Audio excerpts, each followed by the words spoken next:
Hello everyone. In this video I'll walk you through the directory members dashboard and show you all the features users can access once they create an account in your directory. Let's take the example of this Marrakesh restaurants directory. As you know, if a member wants to add the listing to favorites or leave a review or claim their listing or business, they need to create their own account. Let's start by heading to the sign up page. We'll enter our name, email and password. Then click create account and confirm our email. Once that's done, we can sign in. The first thing we see is the dashboard. This gives you quick access to all the key metrics in your directory. You can see the number of listings, favorites, reviews and active plans if you have any. As you know, when someone subscribes to one of your plans, they get access to a special dashboard where they can manage their plan. You can also see recent listings, reviews you've given or received, recently add favorites, and your latest subscription. You can add new listings, manage existing ones, and access reviews or billing settings using these buttons here or directly from the sidebar. Let's move now to add new listing. This is where you can manually create new listings, or that's what your directory member usually use when they create an account. Of course, there are other ways to add listings, especially in bulk, like importing a CSV file or linking your Google Sheet with the platform. First thing we have here is this optional step. If the listing is linked to a website, users can add their website URL so that the system automatically extracts the title and the description. Let's try this example. We have this restaurant website, leopardmarrakesh.com. We click continue with website, wait a few seconds, and here you go. The title and description have been generated automatically. You can then add more details across the available tabs. Before we go through them, keep in mind that these tabs are fully customizable. You can choose which ones to show or hide, and even add new custom fields for your directory. We'll explore that later in the custom fields section. We have the business tab, where you can add a business phone or email, operating hours and location. In the media tab, you can add up to 3 images and 1 YouTube video, or you can add links as well if you want. Next is the categories and tags section. You can select the relevant categories and tags, and under links and description you can add the main listing link or the restaurant website link in our case. And the detailed description we have here, you can write this description manually or generate it with AI. Let's try this AI system. We just click generate, wait a few seconds, and boom, the content is ready. Later I will show you from your client dashboard how to customize the AI prompts used to generate this content, so you can control its length and the tone, for example. In the social and SEO section, users can add the social links and manage SEO settings using our SEO Manager tool. It works similarly to Yoast on WordPress, helping users optimize their listings for better visibility.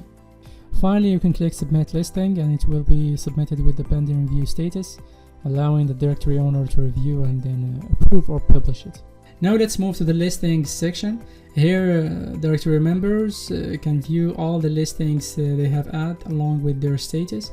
Featured indicates whether a listing is highlighted, and the status can be pending, approved, published or rejected. When you first submit a listing, it stays in the pending state. That's its initial state, unless it's added by the directory owner. After review, the owner can approve, publish or reject it. And a common question I have is, what's the difference between approved and published? Well, approved means the directory owner has reviewed the listing but hasn't published it, so it's not visible to public. It can either be published immediately after you approved it, or scheduled for automatic publishing after a certain number of days. This is often used for free plans where users must wait before their listings go live. And to publish instantly, to publish their listings immediately, they must upgrade to a paid plan. And that's one of the main ways to monetize your directory. You basically tell your user, look, if you submit your directory for free, you must wait for 30 days, for example, and we will publish it for you. We just approve it like after reviewing it, for of course, to make sure everything is right, and after 30 days we'll publish it for you, unless you pay a certain amount and we can publish it immediately. And by the way, you can automate this whole process using our platform. Next, we have the favorites section, where members can view their saved listings, and their views section, where they can see both the reviews they have given and the ones they have received. Last item in the general section is claim listings. Claiming a listing allows users to verify business ownership and prevent others from claiming it. You will see a message saying verify that you own these businesses to prevent others from claiming them. This is where you manage all your verifications. You can use the search bar to find the business you want to claim, and once you select it, you will see different verification methods, and we have three. Until now we have three.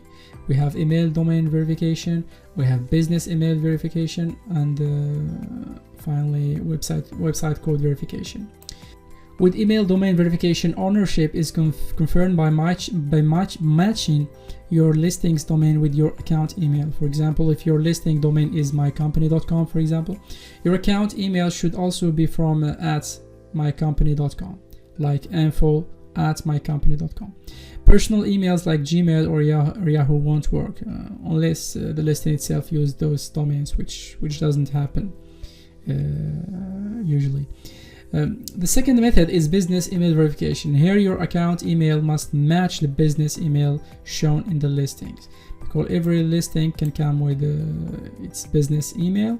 So if the account or the directory member account is using the same email, well, that's automatically verified or claimed.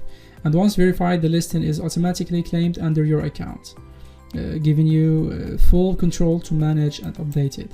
Finally, with website code verification, you can generate a unique verification code and add it to your website's HTML, either in the head or body section. Once added, click verify ownership and the system will confirm it automatically. Verified listings will then appear under my list, verified listings, and yeah, that's it. Now let's look at the settings section. Under the details tab, you can manage your profile name and avatar. You can upload a new avatar or delete the current one, and update your display name, which appears publicly on the directory. In the email section, you can change your email address by entering a new one and clicking change email. We have the security section. It lets you update your password by entering your current and new passwords. You can also enable two-factor authentication for extra security. Yeah, that's of course it requires email verification each time you're logging. Next, in the plans and billings section, users can manage active subscriptions and billing details. All subscribed plans appear here with their status and renewal options. If there are no active subscriptions, a message will say you are not subscribed to any listings plan. Finally, we have the notification settings section that allows users to manage email preferences for marketing updates, product news, and security alerts. Once done, click update to save your preferences. At the bottom in the account section, of course, they can permanently delete their accounts if they wish. That's a full walkthrough of the directory members dashboard and all the features available to them. That's it for this video. Thanks for watching, and I will see you in the next one.